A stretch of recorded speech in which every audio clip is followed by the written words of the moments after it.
Good afternoon. I'm Dan Palazzolo. I'm a professor of political science and the co-director of the Gary L. McDowell Institute, along with my colleague Terry Price, professor of leadership studies.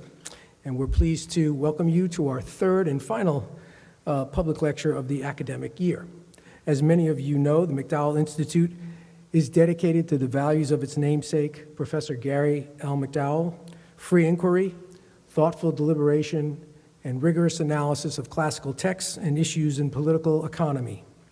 The Institute welcomes all members of the university community and the community at large, and a wide range of political perspectives. Seated in the front to my left is a group of student fellows, an essential part of the McDowell Institute.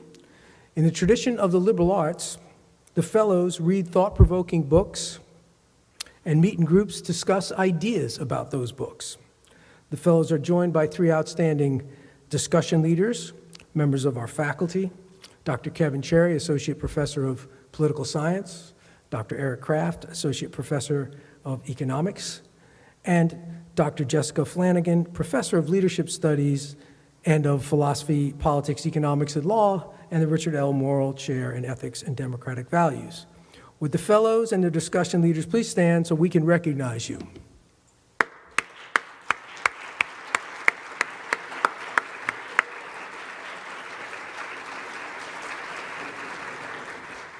That's an impressive group. The programs of the McDowell Institute would not be possible without the support of administrative leaders, our board of advisors, and McDowell Institute staff and our contributors. We would like to recognize and thank Dr. Sandra Peart, the Dean of the Jepson School of Leadership Studies, and Brenda McDowell, a member of our board of advisors, for their support, for the support of the McDowell Institute. And we'd also like to appreciate the day-to-day operational support, innovation, and creativity of our program coordinator, Heidi Thompson, who once again has done an outstanding job with all aspects of this event. Thank you all.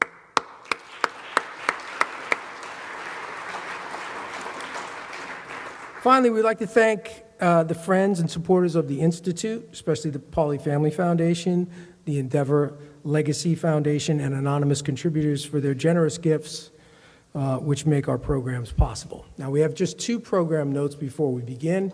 First of all, we would invite you to ask questions if you have any. So at the end of the program, if you have a question, just please raise your hand. We'll try to get a microphone to you. And after the Q&A, we also have a reception and an opportunity for our guests to purchase a signed copy of the latest book of our guest speaker, and that will all take place in the UCROP auditorium, which is right behind us. It is now my privilege to introduce our speaker, Professor Brad Wilcox, the Melville Foundation, Jefferson Scholars Foundation University Professor of Sociology, and the Director of the National Marriage Project at the University of Virginia. Dr. Wilcox is also a future Freedom Fellow at the Institute for Family Studies and non-resident senior fellow at the American Enterprise Institute. He is author or co-author of 6 books and numerous journal articles, and has published essays or editorials in several major newspapers or news magazines like the New York Times, the Wall Street Journal, the Atlantic, and the National Review. Dr. Wilcox's research on and support of marriage have generated spirited public discussion in the national press and in cable news networks. As the McDowell Institute Scholar for the Day, Dr. Wilcox has brought that discussion to our campus. He has met with 3 groups of student fellows and 1 class to lead lively and informative conversations about his latest book, this one right here, Get Married, in short. This afternoon, we keep that conversation going. Would you please join me in welcoming Professor Brad Wilcox to speak on the subject, Mammon or Marriage, How to Maximize Happiness in Life and Love.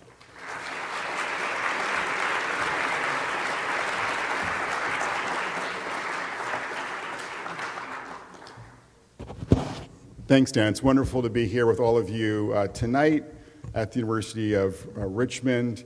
And before I begin, I want to give just a quick shout out to my wife, Danielle. I'm indebted to her for many things, but one of the things that I'm grateful to her for is kind of suggesting the first story, the opening story here tonight. You'll kind of get a sense of why it's so fitting for our themes tonight. So thanks to my wife, Danielle, for this opening story. And it's the story of King Midas. King Midas had a good life. He worked hard to protect his kingdom. He was respected by his subjects and loved by his daughter. But it wasn't enough. He wasn't as popular, as powerful, as rich as some of the other monarchs in Asia Minor. Midas wanted to stand out as a singularly successful sovereign. And then one day he got a shot at his ambition. Dionysus, the god of wine, offered Midas one wish. "I want everything that I touch to turn to gold," said King Midas. "Are you sure, Midas?" said Dionysus. "This could end badly." But Midas answered in the affirmative. He got his wish. He walked about his kingdom, turning everything that he could into gold. And at first he was gleeful, thinking of all the riches and glory that would come his way. Midas started to daydream about his ambitious agenda to take his kingdom into the 21st century, and the New York Times profile and the multi-million follower count on Insta that would follow. But when Midas returned to his castle, he was in for some surprises. He tried to have a meal, but everything that he ate turned to gold. And this got him a little bit worried. Then, unbeknownst to him, his daughter came up behind him to give him a kiss. And before he could warn her, she kissed him and was also turned into gold. Midas realized that he'd made a grave mistake. His beloved had been turned into a rock. Despair filled his heart. This power that he had sought with such a singular focus, Midas realized, was not a blessing, but a curse. Again, not a blessing, but a curse. Okay? And so I think this ancient fable could not be more relevant for our day, because the new elite messaging that we're getting online and in the media and the academy about work and freedom and family is advancing a kind of Midas mindset. This mindset discounts the importance of marriage and family. Forging a meaningful and happy life, we're told, is to be found in a rewarding career, in money, in freedom from the encumbrances of family life. So the message is kind of like mammon over marriage in much of our culture today. And this kind of came to me in part as I was finishing up my book, Get Married, when I came across something trending on Twitter one night in the BEM days of Twitter, right? The before Elon Musk days of Twitter, okay? And so the headline that was trending on Twitter when I was finishing up this book project was this: women who stay single and don't have kids are getting richer, on Bloomberg. Okay? Women who stay single and don't have kids are getting richer was the message that Bloomberg was offering on one September evening back in 2023. Now, I want to know, just kind of as a side, but important note here, that this headline is false, actually. Empirically, women who are married are doing better financially than women who are single. But what was interesting to me about this article was this kind of conveying a number of kind of anti-natalist and anti-nuptial messages in the body of the article. Among other things, it was kind of giving us a number of women who were all single and childless and kind of living their best lives without a husband and without children. Women like Ashley Marrero, who's pictured up here on my left and my right. She's a 43-year-old professional splitting her time between high-end properties in Manhattan and the Jersey Shore, and she takes, quote, frequent travel for pleasure as well as work. So Bloomberg's message here was pretty clear. The recipe for a meaningful and happy life for women leads away from marriage and family. Or in her words, quote, I love my life and feel very fulfilled. It was kind of, I think pretty emblematic of the takeaway from this Bloomberg story. Now, you might think, is this kind of an outlier here that Wilcox just selected from, one headline trending on Twitter one night? But I don't think it's an outlier. We've seen pieces in The Atlantic making here the case against marriage. We've seen countless pieces like this one in the New York Times, written by a writer in Brooklyn, they're always from Brooklyn, saying that, quote, married Heterosexual motherhood in America is a game that no one wins. Okay, so pretty dour message about, again, both marriage and, in this case, motherhood. So the kind of clear implication here is that the path to happiness runs away from marriage and family and not towards marriage and family, and really kind of targeting here women. Now, I think we've all kind of been accustomed to the way in which over, really many decades, we've been hearing from parts of the left that marriage and family are not a good deal for women. So it's a kind of pretty, in some ways, pedestrian kind of observation to make at the beginning of a presentation on the subject. But what's new about this moment today that we're living in is we're now kind of getting a very similar message from parts of the right, too, what could be called the red pill right, where people like Pearl Davis on the left here and Andrew Tate on the right are also kind of articulating an anti-nuptial message.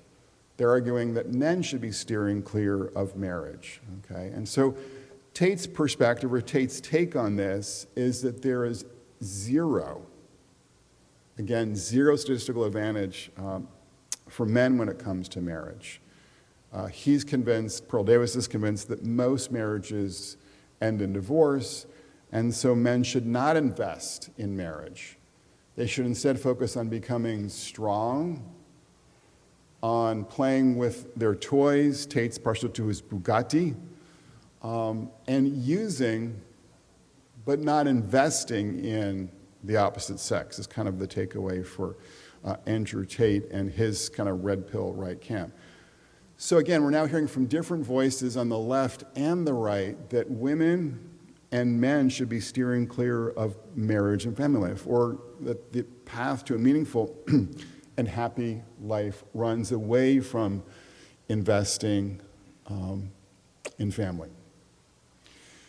And I also kind of see this Midas mindset now kind of shaping the hearts and minds of many of my students at the University of Virginia. One recent graduate, Holly, kind of said this about kind of her perspective on life.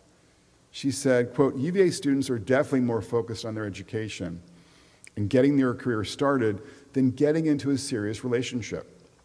If it happens, she said, great. But the focus is definitely on building our own brands. Basically, the thought process is relationships and love are risk, but you always have your career and success to fall back on. Your career and your success to fall back on. A kind of perfect articulation of the Midas mindset in the words of one of my UVA students. And what we see as kind of Holly's perspective is more and more commonplace in surveys in Pew, for instance, as well as surveys in the Wall Street Journal, kind of just telling us that more and more Americans, particularly younger adults, in this case, I think teenagers, are prioritizing work up at the top here over kind of marriage and family life, kind of lower down the figure here on my left and right. But again, we're kind of just seeing a lot of different survey evidence indicating that Americans, especially younger adults, are looking at kind of career as a primary source of meaning and happiness rather than focusing on love and marriage and family. But I'm a social scientist. I like to know what kind of the data tells us about any number of topics. And so let's just take, for instance, this issue of happiness. I actually sort of live and work in the shadow of Monticello, and of course Jefferson's famous for talking about the pursuit of happiness. So let's just think about happiness here for a second. And it's true that things like education, work, and money matter for happiness for ordinary Americans, for both women and for men. But what I think the proponents of kind of the Midas mindset don't understand and don't appreciate is that nothing compares to, especially a good marriage, when it comes to forging a meaningful and happy life today. So if you look at what's called the General Social Survey, the GSS, for instance, what you see here up on the screen is that, yes, having a college degree here in orange, having an above average income here in yellow, being employed in a job that you find to be satisfying in red, yes, they all predict more happiness for women and men across America. But simply being married here in blue is a better predictor of happiness than these more Midas-related factors, and nothing in the data compares to a high-quality marriage when it comes to happiness. Not, again, not money, not a good career, not education, not sexual frequency, not self-rated health. I mean, I can't find a single variable in the data in the GSS that is as predictive of human happiness as the sort of self-rated quality of one's marriage. And again, the odds of being very happy with one's life in the GSS increase by about 545% for those who are in a good marriage. So I think kind of part of the takeaway here is it's kind of reminding us, as Aristotle said, that we are by nature social animals, okay? So that means that our ties with others, with friends, and with family end up being, for most of us, crucial to our welfare because they afford meaning and direction and a sense of solidarity. So many opportunities both to receive care, but also to give care towards others. And it's these meaningful ties, these social ties, that end up being more important for us than the priorities associated with the Midas mindset when it comes to any number of important outcomes, including happiness for American men and American women. So I think the Midas curse for our day and age is that many of our biggest problems, from falling fertility rates to declines in happiness, the stagnant character of the American dream, can be kind of traced back to the ways in which more Americans are having difficulty finding a spouse or are not prioritizing kind of love, marriage, and family life.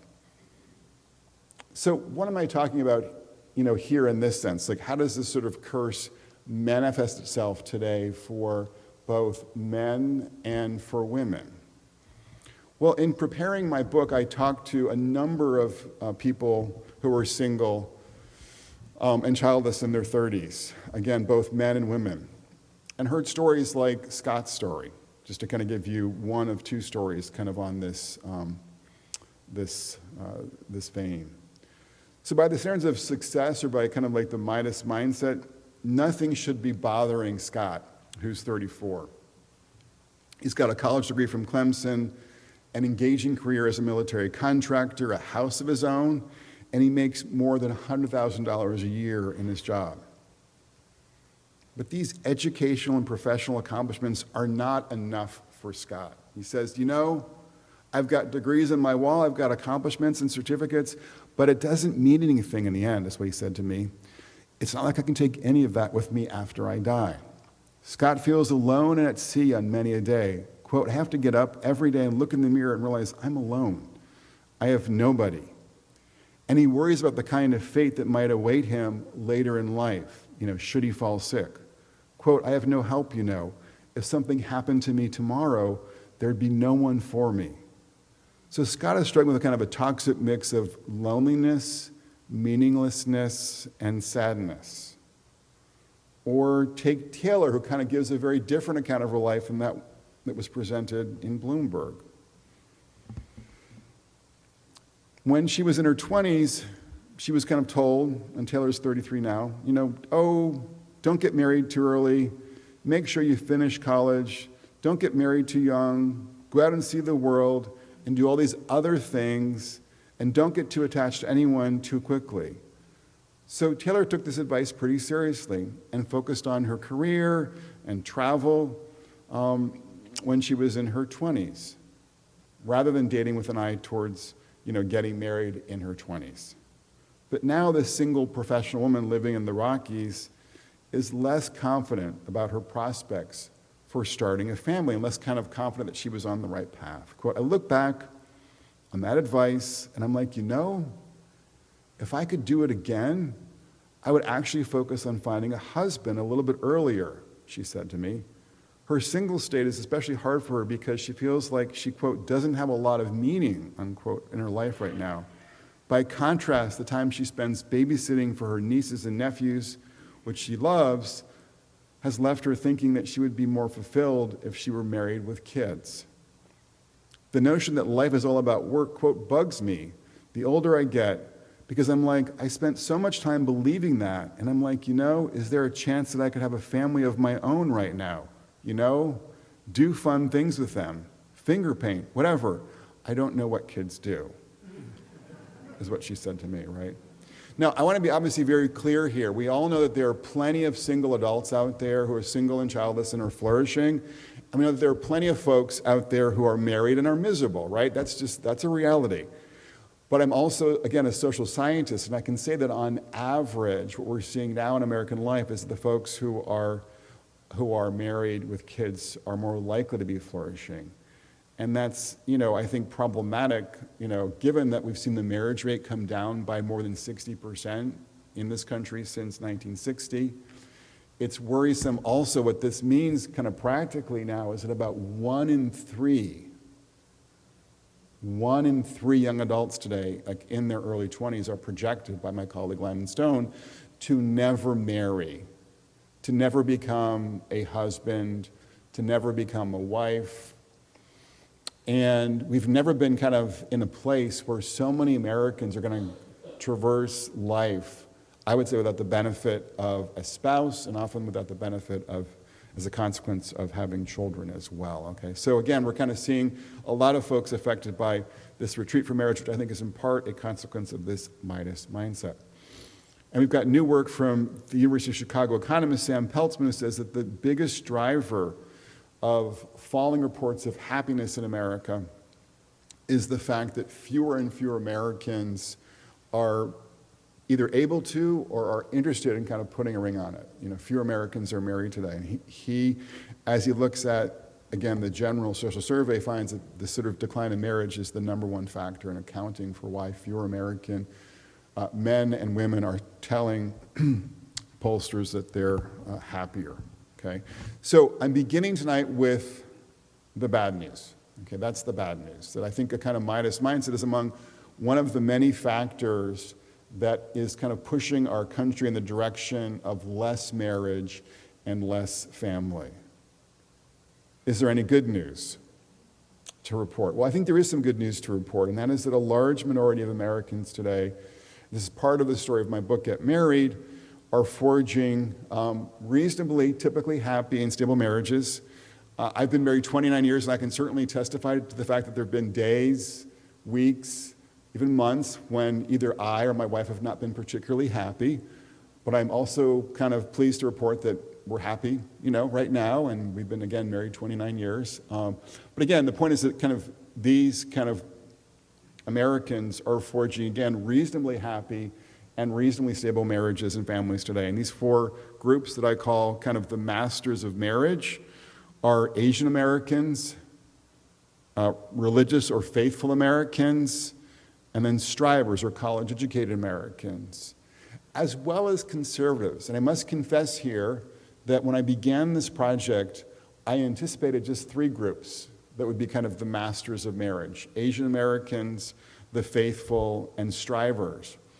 But as my colleague, Dr. Wendy Wang, and I looked at the data, what we found was that ideology now has emerged in recent times as an independently powerful predictor of both getting married and being happily married.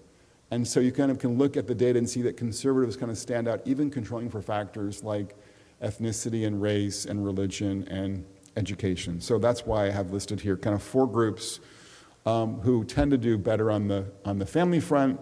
And of course, they can be overlapping here as well, too. Generally enjoying more meaningful and happy lives, in part because of their family experience. So what's their secret? Part of their secret relates to kind of the subtitle of my book, which is Defy the Elites. And that kind of phrase got a lot of, commentary on Twitter as well when the book first came out. Why, for instance, Matt Iglesias asked, who's a prominent center-left journalist, did you kind of use this phrase, given that elites tend to be more likely to succeed at marriage in practice? And my response to Iglesias basically is that, well, what we actually see is there's kind of a tension oftentimes between what elites are saying in public and then doing in private.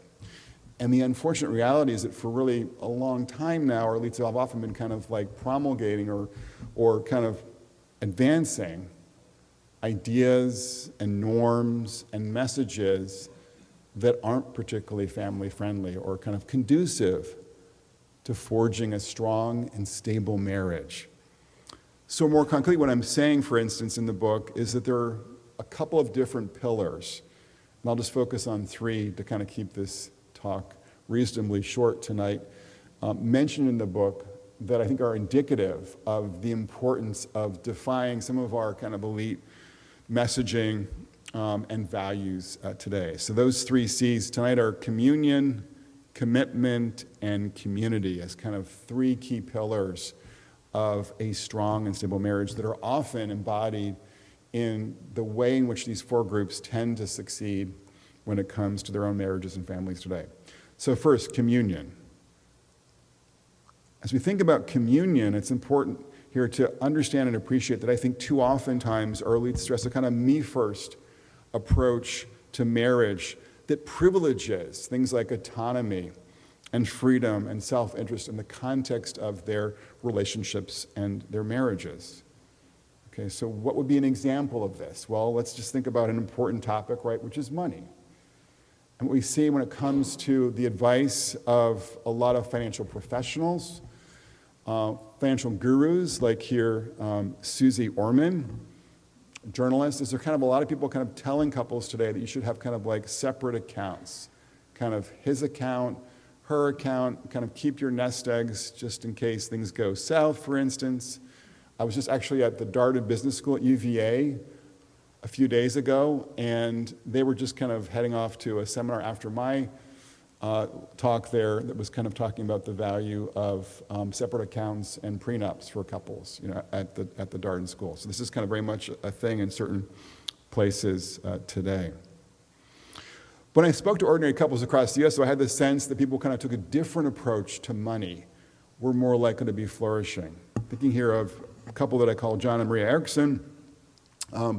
And when they met in the military. They were in the 82nd Airborne. And they recalled how they gotten engaged, for instance, and they were getting ready to deploy to Iraq. And Maria headed off to the store to get a number of items for both herself and for John. And her items included some expensive items like ballistic glasses. She said this: they're really expensive, something like $160. And I think in part because she had come from a home where her parents kept separate accounts, when she brought these items back to John, she expected to be paid for them. But in that particular moment, John just kissed her on the forehead and said to her, "What is yours is mine, and mine is yours, and now we're going to be married. It's all going to be equal."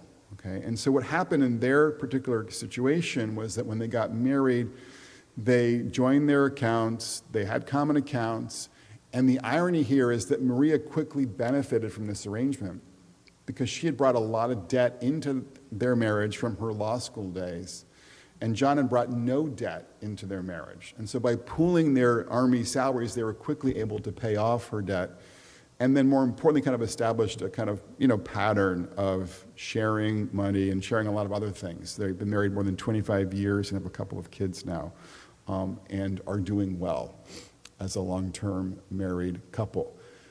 And they're not outliers. What we see from our work in a YouGov survey of 2,000 husbands and wives here is that kind of the lighter bar is the couples who have shared accounts. The darker bar is couples who don't have all shared accounts. And you can see the couples who have shared accounts are both happier and less likely to be sort of worrying about divorce as a potential kind of issue on the horizon. It's also kind of worth noting here that there's a new study from Indiana that randomly assigned, so pretty powerful evidence here, randomly assigned newlywed couples to shared accounts as one condition, separate accounts a second condition, or do as you please, that was the third condition. And couples who were randomly assigned by this group of psychologists, headed up by this Indiana psychologist, to the shared accounts did markedly better in the first 2 years of their marriage. So pretty strong, I think, evidence. There's something about kind of taking this more we before me approach to money is linked to greater marital quality. and also in the research, greater marital stability. But the kind of broader point here that I'm making when it comes to forging a sense of communion in your marriage, it's important to kind of establish a kind of team orientation that, again, sort of encourages you in your marriage to think about it in terms of we before me. And this leads to like kind of a spirit of unity and service that is, in my book, associated with greater marital flourishing. So that's the communion point. What about commitment? Commitment and elites, okay? So I think today, too often kind of in the name of certain ideas related to things like choice and autonomy, our elites are often discounting values like marital permanence, till death do us part, or sexual fidelity, like, forswearing all others. As you kind of think through the last year of media coverage on this last point, where do you think a lot of prominent journalistic outlets have kind of pushed us in a direction away from fidelity or away from monogamy? What have you sort of seen in some prominent outlets? Anyone just want to take a guess here what I'm getting at? Yes, ma'am. Trump? Okay, so that would be one kind of, I think, move away from fidelity. Yep. Okay. Yep. Sure. Kim Kardashian would be another example. Sure. Yeah, so the poly kind of point is where I'm headed with this particular point.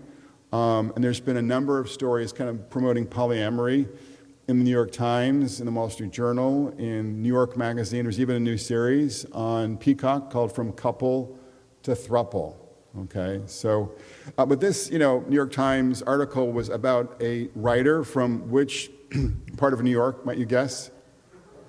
Brooklyn, of course. Her name is Molly Winter. She's written a book called More, and it's the New York Times article is how a polyamorous mom had a big sexual adventure and found herself. Again, kind of promoting this idea that we should kind of keep our options open, have lots of choices when it comes to our approach to marriage and life more generally. But again, in kind of talking to ordinary people, I had the sense that couples that kind of took a different approach than Molly was kind of recommending were more likely to be flourishing. I'm thinking here of a guy named Patrick, who's from the Central Virginia area. He's in sales, good-looking guy. He travels a lot. He plays guitar on the side. And these are all things that might kind of boost his risk of infidelity.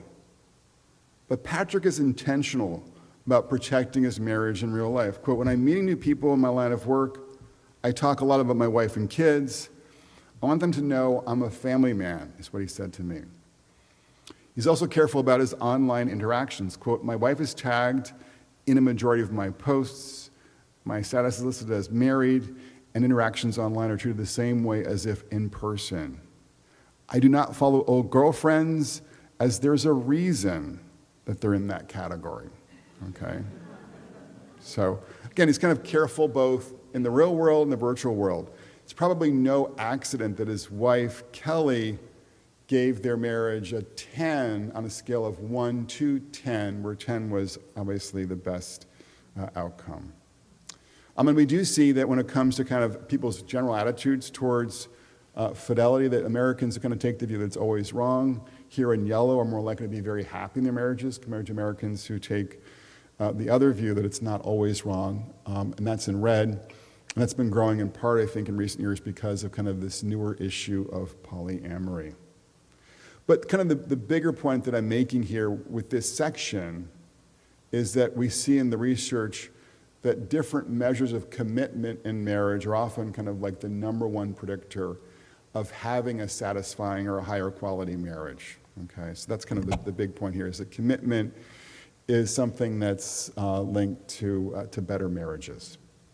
Okay, so the final C tonight is about community.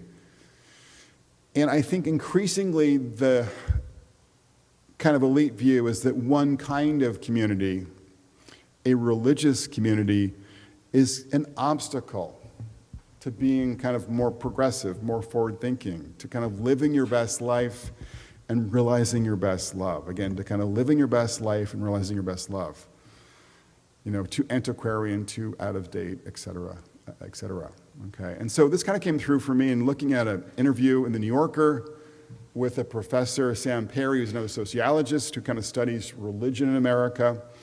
And in an interview in the New Yorker, he was kind of asked about kind of the nexus between religion and pornography for Christian evangelical men and couples. And he kind of made the point, or made the argument, that Christian men who were kind of dealing with this issue of pornography were more afflicted by, quote, guilt and shame, that their wives, quote, draw a hard line against this kind of thing, and that they're more likely, as a consequence of struggles related to pornography, to end up in divorce court. A lot more in the interview you could kind of imagine, kind of some of the kind of points made here. But I think the takeaway for me in kind of reading this New Yorker piece was that religion was an obstacle, again, to kind of living your best life. It was kind of pushing people kind of in an antiquarian direction, you know, and making them sort of hung up about things that they might not need to be hung up about, basically. But again, as I talk to ordinary couples, like Martin and Kimberly, an African-American couple living in the DC suburbs, Christian couple, I had the sense that for most couples, of course there are exceptions, and there were exceptions in my interviews, but for most couples who were religious, kind of religion was more of a help to their marriage and family rather than, you know, an obstacle to forging a good marriage and a good family. So Martin mentioned, for instance, that even when he's on the internet kind of checking out his favorite news and music sites, he's careful. I mean, it's one of those things where, you know, the Bible is very clear about fleeing temptation, he told me, adding, so yeah, certain sites I won't go on. He also mentioned, too, that he kind of consults regularly with his pastor to kind of steer along the straight and narrow path as both a husband and father, to kind of be accountable for being kind of the best husband and best dad that he can be in terms of speaking with his pastor. And then his wife, Kimberly, mentioned that, unfortunately, she was sexually abused as a child by a family member. This kind of initially made physical intimacy in her marriage difficult, challenging. Quote, but that's how prayer entered, because that some stuff happened prior to us that made having sex challenging for me, is what she said. I'm like, okay, God, you're only going to heal me. Only God can really truly heal this, is what she said to me. And she mentioned, too, that kind of having some female friends in her church community helped her to kind of navigate, you know, her early years in marriage successfully. And again, the story here, kind of from an empirical perspective, is that Martin and Kimberly's experience is not an outlier. We see, for instance, in our YouGov survey, that couples who attend church regularly are about 15 percentage points more likely to be very happy, as you can see up here on the right and the left. We see from the work of Tyler Vanderweel, for instance, a biostatistician at Harvard, that in this large longitudinal study of women who are regular churchgoers, about 47% less likely to get divorced than their female peers who are not regularly attending church. Okay, so again, we're kind of getting this idea that some of the takeaways from the New Yorker aren't quite on the money, because on average, couples who are more religious tend to be happier and less prone to divorce. And then even on the kind of issue of sex, I think what was really striking about our YouGov survey is that we found, in fact, this is, for me, like the most surprising finding for adults in my book, in Get Married. What we see in the data now is that couples who attend church regularly together are more likely to have sex. About 2/3 of them have sex at least once a week, compared to less than half of couples who are secular.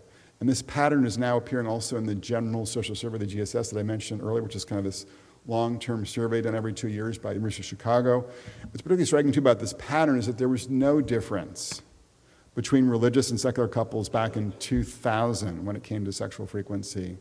But there is now a difference emerging both in our YouGov survey here, but also in the GSS. So something is happening in recent years that's kind of, I think, affecting probably secular couples more than religious couples when it comes to kind of this kind of intimacy, and in ways that might surprise, I think, some of our journalists, but also kind of people kind of on social media and then some of our like pop cultural performers as well, perhaps. And then we see too, not surprisingly, that religious couples report more satisfaction too with sex. Now I want to be careful here just to acknowledge something important. You probably can guess I'm religious, I'm Catholic, et cetera, but I don't want to kind of suggest to you tonight that like religion's some kind of like magic pill that you just take and everything is just hunky-dory in your marriage, right? Because that's obviously not true. I think we all probably know that at some level or not, whether we're religious or secular. And we see too, kind of, if you think about this pattern here, that, you know, about 20% of religious couples, particularly wives, are not going to be kind of in that happiest category on any given, say, for instance, Sunday, you know. So there are obviously religious couples who are struggling in their marriages, or religious spouses who are struggling in their marriage. We need to kind of acknowledge that and, you know, I think appreciate that for those of us who are involved in religious communities.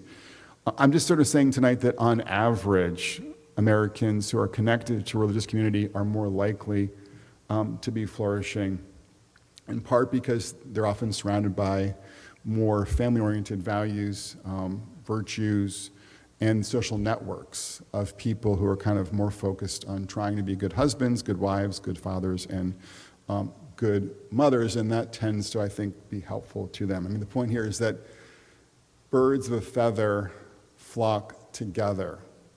And so if you're not religious, you know, it's important too to think about this in the sense that like kind of your friends are incredibly important for your life in general, but also I think for your marriage and family in particular. And so just to be attentive to whether or not you're kind of surrounding yourself with people, you know, if you're religious or secular, who kind of are going to be basically encouraging and helping you be a good spouse is sort of a takeaway too for more, you know, secular people here tonight. But as I conclude, I want to just underline this idea that I think that what we see in the research is that the happiest Americans often are Americans who kind of fall into those masters of marriages groups, in part because they're more likely to be both getting married and to be enjoying more stable and satisfying marriages as well. And so from my perspective, obviously what I'm suggesting to you tonight is that the path to a meaningful and happy life runs not away from marriage and family, but towards marriage and family. Okay? And so to conclude, I would say that obviously tonight's, I think, bad news is that marriage in America is in retreat right now. And that's in part because too many of our elites and now too many ordinary Americans have embraced the Midas mindset. They're under the misimpression that life is about money, work, and me, me, me. They've put mammon before marriage. But this is a big mistake, as we've seen, because nothing for many of us kind of supplies the kind of meaning, direction, solidarity that marriage and family tend to do. So I think the challenge in our moment is that we must foster a marriage mindset for the 21st century in our schools, in our churches, in our homes, and even on social media. We must also rededicate our colleges and universities to the task of forming the next generation for love. We need more courses, more counsel, and more courtship happening on college campuses, including here at the University of Richmond. The aim here is to forge more of a marriage mindset and to equip our young women and young men with the virtues that will allow them to flourish when it comes to dating, marriage, and family life. That's because what matters most is not mammon, but love. So thank you.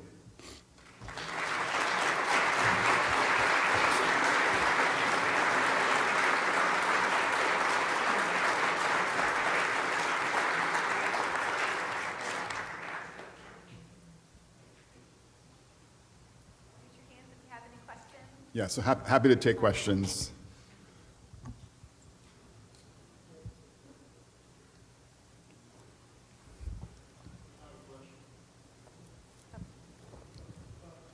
Got one back here first. You did a great job of talking about how people are marrying less and reasons. But the divorce rate, we've all heard, is around 50% and even more so in a second marriage. How does that parlay into all of this? Yeah, that's a great question. So one of, I think, the kind of more powerful arguments that someone like Andrew Tate kind of makes in public is that, well, if marriage is so fragile, how can we encourage people to kind of aim for marriage? And what I think Tate either doesn't know or doesn't want to really talk about is the fact that actually the divorce rate has come down about 40% since 1980 when it was at its peak. And so we kind of think that in the late 70s and early 80s, about 1 in 2 marriages ended in divorce. But today, a clear majority of marriages go the distance. First marriages go the distance. So I think that's kind of, for me, one reason for hope when it comes to kind of thinking about marriage as a possibility. And then two, there are things that I talk about in my book, for instance, that kind of minimize your risk of getting divorced. So things like, for instance, regular date nights, things like joint church going, things like having a husband who's stably employed. These are 3 of the factors that I kind of point to in my book that dramatically reduce your risk of getting divorced. There are others in the book as well. But the point in part here is just to kind of give people 2 big takeaways. One is, again, that most marriages today will go the distance. And then the other point here is there are things you can do to dramatically reduce your risk of ending up in divorce court. And so if we're going to kind of encourage people to get married, as I do, we also need to kind of equip them with some of the skills and orientations, and I also would say kind of public policies that would, strengthen and stabilize marriage, for our day. Yeah, I'm interested to know your thoughts on another cultural trend of young people in their 20s, particularly young men, not really being able to move out of the house and being dependent on their parents. That seems like a sort of a minimum criteria to pursuing marriage, is to gain your own independence. Yeah. So that's a great question. So I was really surprised that the New York Times ran 5 different articles in my book, both before and after it was published. And the second article they ran before it was published was an article written by Anna Sussman, who's a progressive, thoughtful journalist.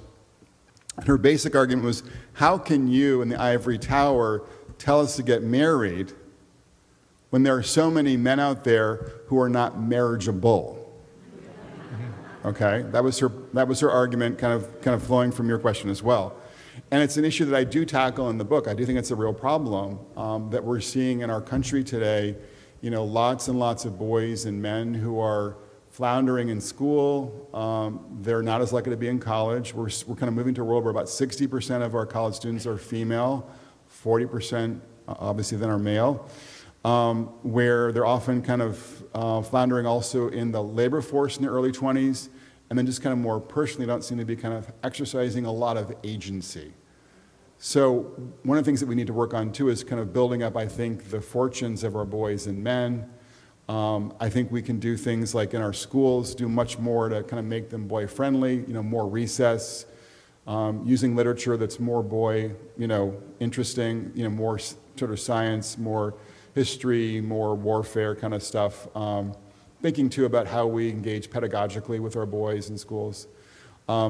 We also, I think, need to think a lot about the power of technology in our boys' lives and our teenagers' lives, and sort of how gaming, I think, kind of robs them of their capacities to, be social, to develop meaningful hobbies, to do well in high school, et cetera.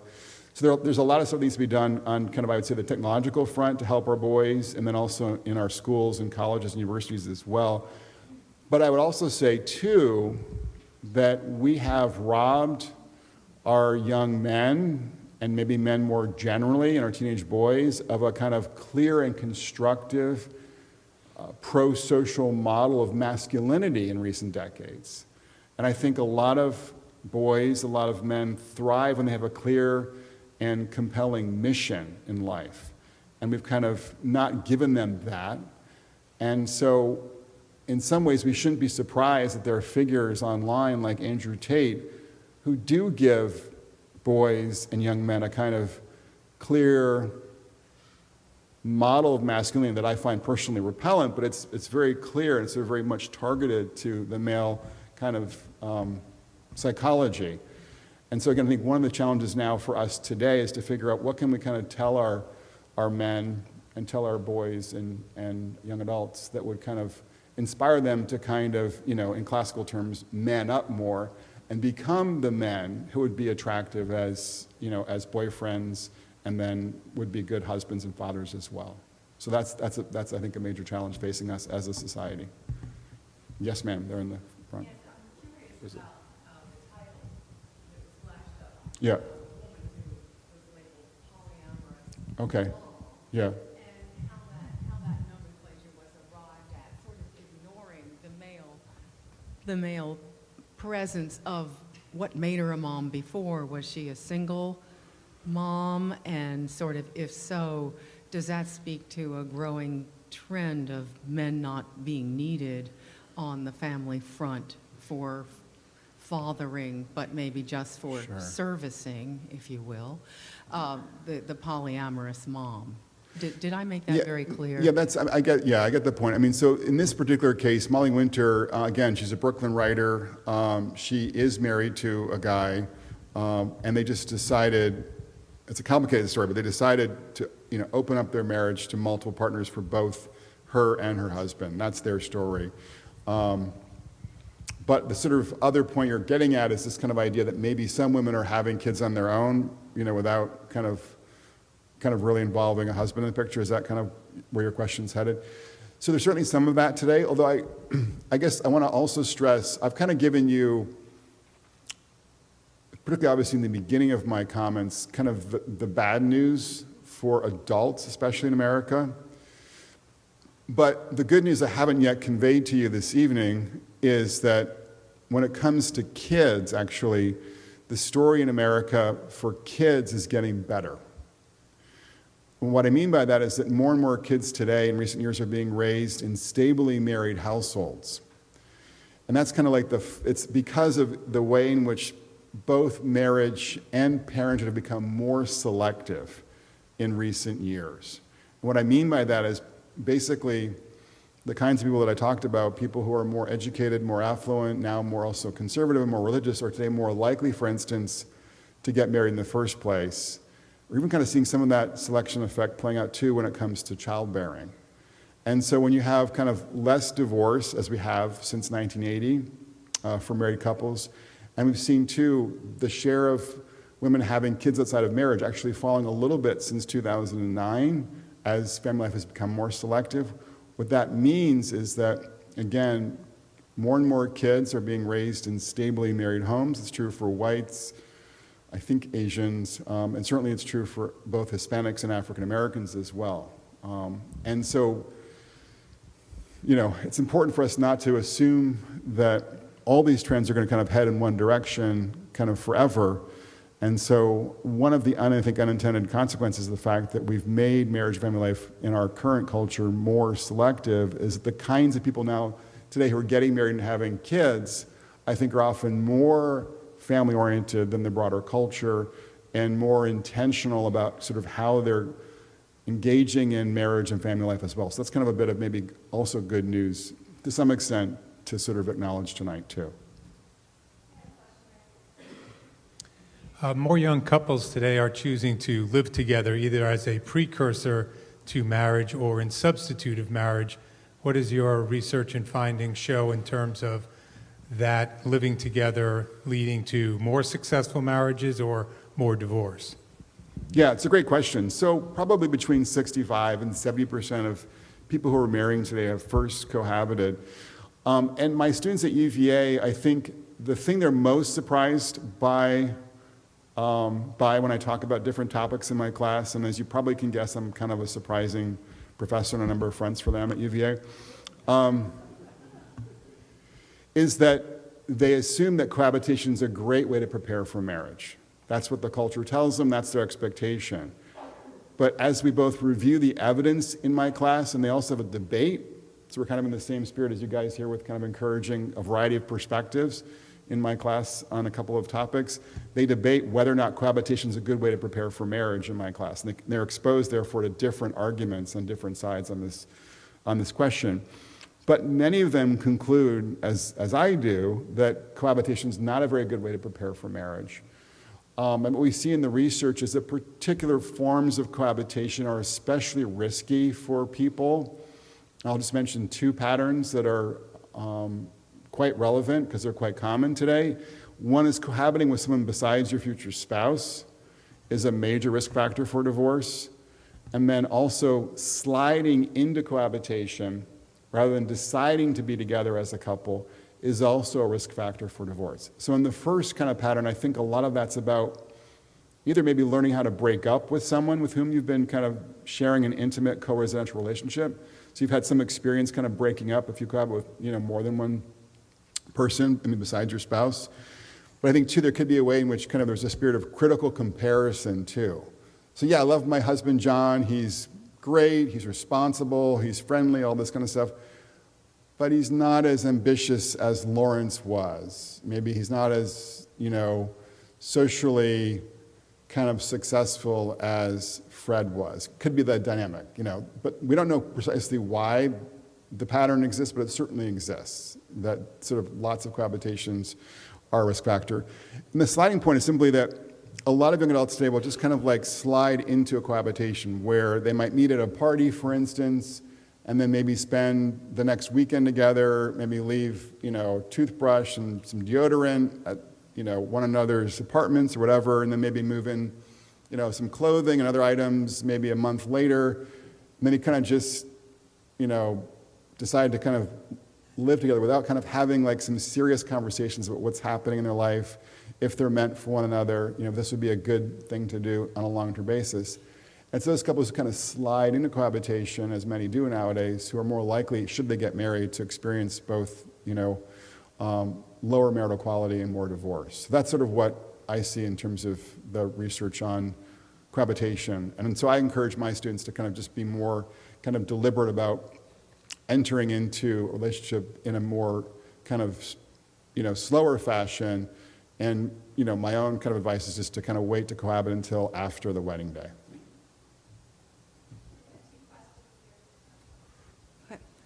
First, thank you for coming and giving your talk. In your book, you talk about the distinction between men and women when it comes to happiness outcomes in marriage, specifically that men are more likely to be happy just being married as opposed to not, but the fact that women are more likely to be happy if they are in specifically a good marriage. Sure. So my question would be, how do you imagine closing that gap? Do you think it's more about the education that you've been talking about and men and socialization? Are there public policies that we can enact to help close this? What are your thoughts about that? That's a great question. So her point basically is that it looks like in some important ways for men, just being married is linked to a lot of good outcomes, and the quality of the marriage is less important for those good outcomes for guys. And whereas for women, it's more the case that being in a good enough marriage or in a very good marriage is, particularly likely to be associated with, better outcomes for women. I'm not sure that there's a gap that can be necessarily easily closed here in terms of this pattern. It may be kind of more of a common pattern across cultures, possibly.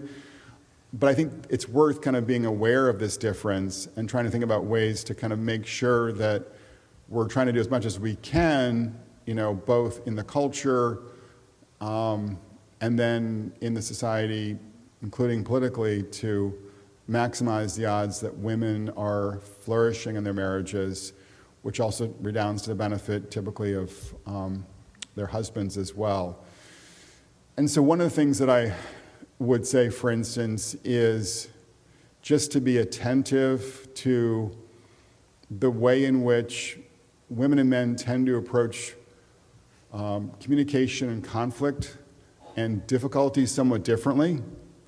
So one example that I give, for instance, in talking to my class is that when it comes to sort of handling sort of challenging situations or difficulties, men are more likely to kind of just to shut down and not to be able to sort of respond in that particular moment. And women are more likely to want to kind of talk about the challenge or the conflict or the difficulty. And so if you kind of have some appreciation for these general differences in approaches to conflict or difficulty, I think you're better able to navigate them in ways that make you appreciate the difference in how husbands and wives often approach these kinds of situations, to deal with them with humor, and to also be attentive to just, like for instance, early in my marriage, when my wife would kind of present a difficulty or a challenge to me, I'd want to solve the problem. I'm still tempted to do that on a regular basis. Like she'll be kind of addressing a challenge at work, and I'll say, well, what if you do this or that, right? But what I have to keep reminding myself is that no, she doesn't want me to solve the problem. She wants me to be kind of empathetic and a good listener and responsive and attentive. So I'm just sort of saying, I think one of the issues here is that if we can help women and men understand that there are some ways in which we often approach things differently in our relationships, it can make those relationships better, smoother, and less, conflictual, which then tends to redound, among other things, to the benefit of both the marriage in general and then the wife in particular. I also would mention, too, that there are, so we also looked at, using this YouGov survey, for instance, that, like, what are the top 4 predictors in our data of women being happily married? And the number 1 thing was a sense of joint commitment between them and their husbands. The number 2 factor, surprisingly for us, was rating their husband a 9 or a 10 on a scale of 1 to 10 when it came to being more protective. And we didn't ask them to define that term, but we just used that term with them. So you could imagine for yourself like what that might mean in the average married wife's mind or heart or imagination. I think the 3rd thing was shared religious attendance, and the 4th thing was regular date nights. So those would be kind of 4 concrete factors that we found in our data that were highly predictive of women being more happily married. So these are the kinds of things that might be conducive to forging happier marriages for women in America today. Okay. What's one piece of advice you'd give University of Richmond students, just like your UVA students, about their outlook in college for the rest of our years as undergrads? Yeah, so I think the one piece of advice that I would give to them is to be as intentional about your approach to dating as you are towards your approach to your career, right? And so just to give you a quick example, I had an RA 2 years ago who, great guy, and I was, asking him, kind of what's your plan professionally, and a very detailed plan for he's going to work 2 years in consulting, then he's going to go and get some kind of graduate degree, maybe an MBA, and then go back to the workplace for the next, period of time, right? Next 10 years, very clear plan for his job. Then I asked him, would you like to get married? Oh, yeah. I'm like, well, are you dating anyone? No. Have you asked anyone on a date recently? No. I'm like, well, here's the kind of 411 here. Maybe you should do that. And so I challenged him to ask someone on a date. He actually did, and I saw him he and another woman kind of, wandering around our community, a little bit later on, which was gratifying. But that's sort of a concrete example of kind of, I would encourage the college students here just to be much more intentional about dating, recognizing you're kind of never going to meet so many young adults in your life as you do in college. So I'm not saying you have to meet your spouse in college, but it's just a great opportunity, to potentially meet your spouse, but also to kind of get some experience that might be helpful too later on down the road as well in terms of just, dating and relationships. So. Yes, sorry. Question here. Sorry, I'm all the way in the back. Yes. Do you think that how people meet play a part in the happiness of their marriage? So, for instance, I've met my husband on Tinder, which is a dating app. Right. We are also very happy. But do you think that there is a correlation between how people meet and the happiness of their marriage? And could you share a little bit more about that? Yeah, that's a great question. Obviously people can meet in a wide kind of array of ways today. But I do think that generally speaking, and this actually goes back to the last question here, kind of meeting in person is generally linked to, you accepted, better outcomes than meeting online. And I think it's just because when we meet in person, we have so we see in the research that my colleague Dr. Wendy Wang has done that people who meet, for instance, in a religious context together, or who meet in a collegiate context together, or in a workplace context together, or in a social context with their friends, tend to report greater marital happiness than people who meet online or people who meet in bars. And so I think what's happening here, though, is that those first couple of categories are kind of opportunities often, or places where we're meeting people who might sort of share some of our core values and commitments, also who might have overlapping friendship networks, which generally are good things for marriages, but then also might kind of allow us to kind of figure out important, subtle, cues and clues about their character and their personality that kind of would go into making a better marital choice as well. So again, but the bottom line here is that unfortunately we moved away from kind of the more in-person approach to meeting people, recently. But if you can manage to meet someone in person, I think you often tend to have more information and more intuition about, is this a good person? And then also you're often embedded in social networks and common sort of value systems that are more conducive to strong and stable marriages. Well, Brad, we have more questions than we have time. Yeah. Right.